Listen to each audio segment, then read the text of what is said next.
योगांजलि class में आपका स्वागत है। आज का विषय है नेगेटिव एनर्जी यानी भूत पिशाच वाली एनर्जी। हमारे धरती पर ये एनर्जी होती है क्या? तो कई लोग इसको बिल्कुल ही नहीं मानते हैं, लेकिन कई लोग इसको जरूर मानते हैं क्योंकि उन्होंने ये चीज़ को, ये एनर्जी को महसूस किया होता है, या तो उनके आसपास के लोगों ने इसको महसूस किया होता है, उनके अनुभव सुन के ये लोग मानते हैं। लेकिन साइंस को मानने वाले, जो जड़ शरीर को मानने वाले होते हैं, जो आंखों से दिखाई देने वाले होते हैं शरीर, तो वो लोग बिल्कुल ही नहीं मानते। लेकिन ये ऐसी एनर्जी है जो आंखों से नहीं दिखाई देती है, सिर्फ उसको हम महसूस कर सकते हैं। तो महसूस अगर करते हैं तो ही वो एनर्जी को हम जान सकते हैं और फिर ही उसको मान सकते हैं। तो ऐसी एनर्जीज हमारी धरती पे होती है क्या?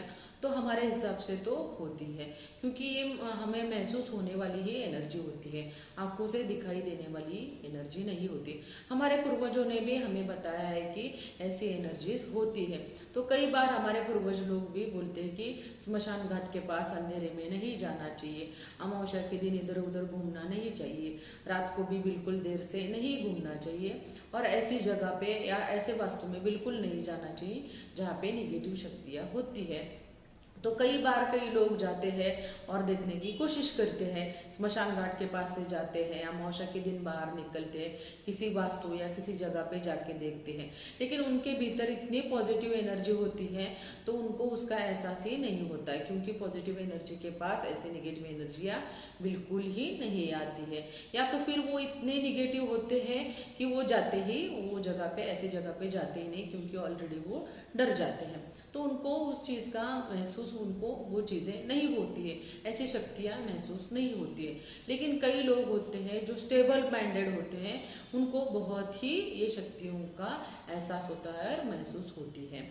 ये शक्तियाँ जो होती हैं वो किन चीज़ों से डरती है? ये शक्तियाँ हमारे ईश्वर से बहुत ही डरती है, क्योंकि हमारा ईश्वर पूरा पॉजिटिव होता है और ये शक्तियाँ निगेटिव होती है। इसके कारण ये निगेटिव शक्तियाँ पॉजिटिव एनर्जी के पास यानी ईश्वर के पास बिल्कुल ही नहीं जा सकती, क्योंकि ईश्वरीय मार्ग पे और ईश्वर के पास हो जाएंगी वो तो जल के खाक हो जाएंगी। उसके साथ साथ ये सूरज के पास भी नहीं जाती है, क्योंकि सूरज जो होता है वो ईश्वरीय एनर्जी का प्रतीक होता है। तो सूरज के किरणों में, गर्मी में ये बिल्कुल ही, सूरज के उजाले में बिल्कुल ही ये नहीं टिक सकती। तो दिन के उजाले में ज़्यादातर ऐसी नेगेटिव एनर्जियाँ बिल्कुल ही काम नहीं करती हैं, क्योंकि सूरज की एनर्जी के सामने ये बिल्कुल ही टिक नहीं सकती, इसीलिए सूरज की एनर्जी में बिल्कुल ही नहीं ये आती है। उसके साथ साथ हमारे जो संत महात्मा लोग हैं, उन्होंने ईश्वरी ध्यान इतना किया होता है और उनके अंदर का ईश्वर इतना जागृत हुआ होता है, इनके पास भी आसपास ये एनर्जियाँ नहीं टिक सकती है। उनके ओरा की वजह से ही वो जलने लगती है और उनको खराब महसूस होने लगता है। तो ऐसे लोगों के पास बिल्कुल ही नहीं होती। देखिए हमारे संत महात्मा जो होते हैं वो रात दिन घूमते रहते हैं, दिन में भी घूमते हैं, रात में भी घूमते हैं, कहीं पहाड़ी इलाकों में घूमते हैं, स्मशान घाट के आसपास घूमते हैं, अजीब अजीब जगहों पे वो घूमते हैं, लेकिन उनको बिल्कुल ही इसका नेगेटिव एनर्जी का प्रॉब्लम नहीं आता है। क्यों नहीं आता है? क्योंकि उनकी पॉजिटिव एनर्जी, ईश्वरीय एनर्जी इतनी सारी होती है कि उनको बिल्कुल ही एनर्जी या तकलीफ नहीं दे सकती है। इसी वजह से हमारे साधु संत जो होते हैं वो पहाड़ों में, जंगलों में, कहीं पर भी रास्तों पे रात दिन घूमते हैं, लेकिन उनको इस चीज़ों का तकलीफ नहीं होता है, क्योंकि उनकी ईश्वरीय एनर्जी बहुत ही ज़्यादा होती है। उसके साथ साथ अगर देखा जाए तो हमारे जो मंदिर रहते हैं, तो मंदिरों के आसपास भी बिल्कुल ही नेगेटिव एनर्जियाँ टिक नहीं सकती, क्योंकि हमारे मंदिरों में भी बहुत ही पॉजिटिव एनर्जी होती है। वहाँ के जो देवता होते हैं उसमें बहुत ही पॉजिटिव एनर्जी होती है, उनके कारण भी मंदिरों के आसपास भी ये एनर्जियाँ नहीं टिक सकती है। और जिन घरों में नामस्मरण, पूजा अर्चा होता है और पॉजिटिव लोग होते हैं, उन घरों के आसपास भी ये निगेटिव एनर्जियाँ नहीं होती हैं। तो ये निगेटिव एनर्जियाँ कहाँ कहाँ होती है? तो ये निगेटिव एनर्जियाँ रात के अंधेरे में होती है, क्योंकि वहाँ ईश्वरीय एनर्जी नहीं होती, यानी सूरज की एनर्जी बिल्कुल ही नहीं होती है। और उसके साथ साथ ये निगेटिव एनर्जियाँ स्मशान घाट के पास और अजीब अजीब जगहों पे, वस्तुओं पे, वास्तुओं पे वो होती है। और स्मशान घाट के पास क्यों होती है? क्योंकि स्मशान घाट के पास देह जलाए जाते हैं, वो बहुत सारे देह होते हैं, आपातकालीन मृत्यु की वजह से उनको जलाए गए होते हैं। तो ऐसी आत्माएं भटकती रहती। कई बार आत्मा, समझिए एक आत्मा है तो उदाहरण के रूप में अगर उसकी उम्र 70 है और उसने 40 साल में ही सुसाइड कर लिया, तो उसके जो 30 साल बचते हैं वो 30 साल वो आत्मा भटकती रहती है, उसकी एनर्जी वो भटकने लगती है, क्योंकि उसका कालावधि जब तक पूरा नहीं होता है तब तक वो भटकती रहती है। उसके साथ साथ कई आत्माएं होती है, उनकी बहुत सारी इच्छाएं अपेक्षा है पूरी नहीं होती है, तो भी वो आत्माएं भटकती रहती है, उनको मोक्ष या मुक्ति नहीं मिलती है, तो इसके कारण भी वो आत्माएं भटकने लगती है। तो ये आत्माएं भी कौन सी होती है? जो कम उम्र की होती है, जिनकी कई सारी इच्छाएं पूर्ण नहीं हुई होती है, तो वो आत्माएं जो होती हैं वो मुक्त नहीं होती है और वो धरती पर ही टिकी रहती है, वही निगेटिव एनर्जी बन जाती है। और वो क्या करती है, जो इंसान होते हैं उनके रूप में या तो उनके शरीर में जाने की घुसने की कोशिश करती है और उनमें प्रवेश करके अपनी इच्छाएं पूरी करने की कोशिश करती है। तो पहले ज़माने में क्या होता था कि बहुत सारी लेडीज होती थी, वो डिलीवरी के टाइम उनकी मृत्यु हो जाती थी, क्योंकि तब एडवांस टेक्नोलॉजी ज़्यादा नहीं थी, ऑपरेशन की वगैरह बिल्कुल ही तब नहीं थे। तब वो क्या होती थी, लेडीज़ को अगर प्रॉब्लम आ जाए तो उसमें डिलीवरी में उनकी मृत्यु होती थी। तो ऐसी अगर लेडीज़ बहुत 9 महीने तक वो बच्चे का इंतज़ार करती है और अगर उसमें उसकी मौत हो जाती है तो उसकी आत्मा भटकने लगती है। तो इसीलिए हमारे पूर्वज भी देखिए, जो डिलीवरी हुई लेडीज़ है उनके हाथ में अगर छोटा बच्चा है तो उनको बिल्कुल ही बाहर जाने नहीं देते हैं। डिलीवरी पेशेंट की लड़की को या उसके बच्चे को बिल्कुल ही बाहर नहीं जाने देते थे, क्योंकि ये जो मौत जो डिलीवरी में एक्सपायर हुई लेडीज़ थी, उनकी मौत हो गई थी, उनकी नेगेटिव एनर्जियाँ उनको जल्दी पकड़ने लगती है, क्योंकि उनकी माँ बनने की इच्छा है वो अतृप्त हो रहती है, तो इसकी वजह से वो घुसने की कोशिश करती है। तो पहले ज़माने में हमारे यहाँ बोलते थे कि जो डिलीवरी हुई लेडीज़ है उनको जल्दी बाहर की बाधा होती है। तो ये सच है, क्योंकि अतृप्त आत्माएं रहती थी वो उनमें घुस सकती है। और देखिए हमारे छोटे जो बच्चे हैं वो तो बिल्कुल ही नामस्मरण नहीं करते, प्योर होते हैं, तो उनको भी जल्दी से ये निगेटिव एनर्जी लग जाएगी। इसीलिए हमारे पूर्व जमाने में उनके हाथ में काला धागा बांधना, दृष्टि की मणि डालना, पैर में काला धागा डालना, काजल का टीका लगाना, ऐसे करते थे, क्योंकि छोटे बच्चे तो नामस्मरण नहीं कर सकते। अगर उनकी माँ नामस्मरण करती है तो उनका बचाव हो सकता है, अगर माँ भी नामस्मरण नहीं करती, अगर में कोई भी नामस्मरण नहीं करता है तो उनको बाहर की बाधा जल्दी से होती थी।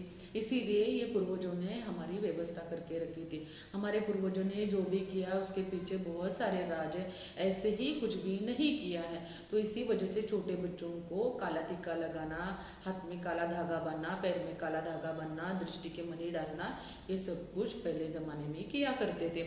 आजकल के ज़माने में इतनी आवश्यकता नहीं है, क्योंकि डिलीवरी के टाइम का मृत्यु हमारे यहाँ वो घट गई है, क्योंकि हमारा जो मेडिकल साइंस है बहुत आगे जा चुका है, तो इतना अभी ज़्यादा प्रॉब्लम नहीं आता। लेकिन पहले ज़माने में ये प्रॉब्लम बहुत आता था। कई सारे जो लोग होते थे जो एक्सीडेंट में या तो आपातकालीन मृत्यु होती थी या सुसाइड करते थे, उनकी अपेक्षा अगर पूर्ण नहीं होती थी तो वो लोग भी क्या करते थे कि लोगों के शरीरों में घुसने की कोशिश करते थे। लेकिन जो नामस्मरण करने वाले हैं, अच्छी सोच रखने वाले पॉजिटिव लोग हैं, उनमें वो बिल्कुल ही घुस नहीं सकते थे, क्योंकि उनका जो नामस्मरण किया हुआ ऑरा होता था वो बहुत ही एनर्जेटिक होने के कारण वो अंदर जा ही नहीं सकते हैं। उसी एनर्जी के कारण उनको बहुत ही तकलीफ होता है। तो ऐसे लोग क्या करते हैं, ऐसी निगेटिव एनर्जियाँ क्या करती हैं, जो निगेटिव लोग हैं उनमें ही घुसने की ज़्यादातर कोशिश करते हैं। तो ऐसे निगेटिव लोग कौन हैं जिनमें ऐसी एनर्जियाँ घुसने की कोशिश करते हैं? जो ईश्वरीय ध्यान धारणा नहीं करते हैं, नामस्मरण नहीं करते हैं, बहुत ज़्यादा निगेटिव सोचते हैं, या तो फिर बुरे काम करते हैं, निगेटिव काम करते हैं, जैसे कि दारू पीना, सिगारेट, तंबाकू खाना, ऐसे जो निगेटिव काम करते हैं, तो इसकी वजह से उनमें बहुत ही निगेटिव एनर्जी आने लगती है और उनका ऑरा भी निगेटिव ही रहता है। तो आराम से ऐसी एनर्जियाँ घुस जाती है। तो देखना कई जो ऐसे व्यसन वाले जो लोग होते हैं तो वो ज़्यादा और ज़्यादा व्यसन करने लगते हैं और ज़्यादा नशा करने लगते हैं और व्यभिचारी बनने लगते हैं, क्योंकि ऐसे लोगों के शरीर में जल्दी ऐसी एनर्जियाँ घुस जाती है और वो उनसे और ज़्यादा ऐसे काम करती है। वो पहला इंसान जो शरीर का है वो तो ऐसे काम करेगा और उसमें घुसी हुई दूसरी आत्मा भी वैसा ही काम करेगी, तो वो डबल स्पीड से काम करने लगती है। तो हमेशा ये आप देखना कि जो नशे में या गंदे काम करने वाला आदमी है वो बहुत ही कम टक्के में बाहर निकलता है। अगर वो उसमें आगे जाएगा तो बहुत आगे जा जाके वो अपना नाश करने लगता है, क्योंकि ऐसे निगेटिव शक्तियाँ ऐसे लोगों में प्रवेश करती है, जल्दी प्रवेश करती है, क्योंकि उनको ये आसान होता है।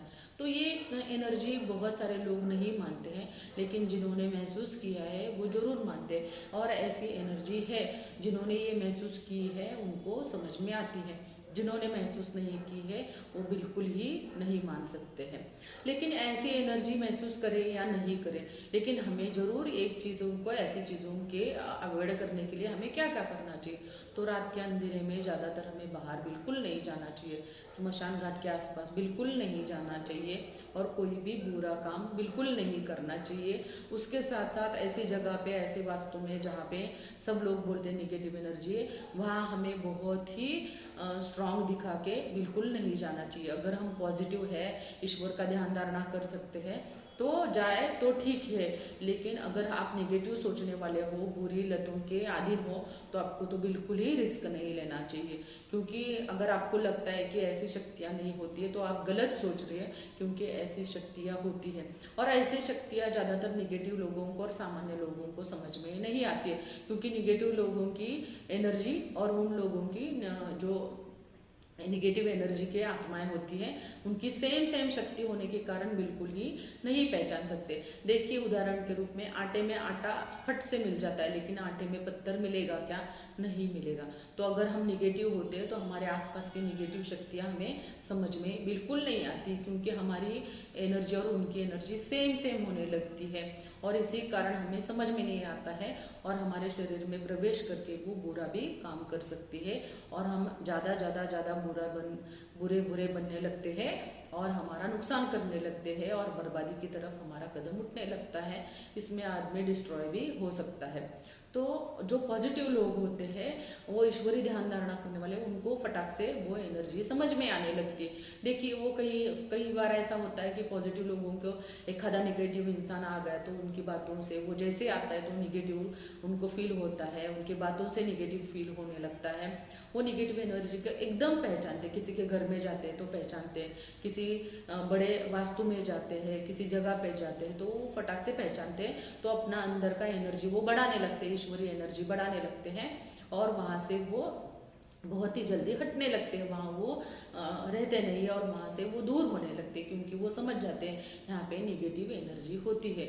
और समझे अगर उनको जाना भी पड़ा तो अपनी वो अंदर की पॉजिटिव एनर्जी से, ईश्वरी नामस्मरण से अपना ओरे में वो लॉक कर देते हैं, इतना नामस्मरण करते हैं कि वो एनर्जी उनके आसपास भी नहीं भटक सकती है और उनका कुछ भी नुकसान नहीं कर सकते। हमारे संत महात्मा लोगों के पास तो इतनी एनर्जी होती है कि कई सारे ऐसी आत्माएं हैं वो संत महात्माओं को प्रार्थना करती है कि आप हमारे एनर्जी के लिए प्रार्थना करें ताकि हम मुक्त हो जाए। ऐसे भी कई सारे उदाहरण है कि संत महात्मा लोगों को भी ऐसे निगेटिव एनर्जी है वो दिखती है और उनको वो प्रार्थना करती है, और उनकी प्रार्थना की वजह से ऐसे निगेटिव आत्माएं भी मुक्त होने लगती है, क्योंकि उनकी छोटी सी गलती की वजह से वो मोक्ष और मुक्ति नहीं पा सकती है, तो ऐसे लोगों के सानिध्य में जाके भी उनसे वो मुक्ति पाती है।